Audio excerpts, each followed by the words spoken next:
অপু বিশ্বাসের সাথে বিয়ের কথা স্বীকার করেছেন ডালিউড অভিনেতা শাকিব খান। সোমবার একটি বেসরকারি টেলিভিশনের লাইভ অনুষ্ঠানে এসে অপু বিশ্বাস শাকিব খান ও তার বিয়ের খবর প্রকাশ করেন। তাদের একটি পুত্র সন্তান হয়েছে সে কথাও জানান অপু বিশ্বাস। পুত্রের নাম আব্রাহাম খান জয়।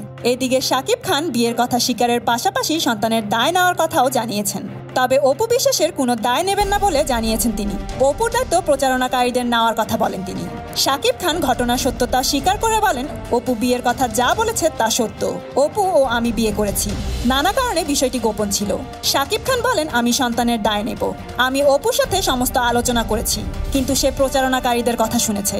শাকিব আরও বলেন, অপু যাদের প্রচারণায় টিভি অনুষ্ঠানে গিয়ে লাইভে কথা বলেছে, অপু বিশ্বাসের দায়িত্ব তারা নেবে।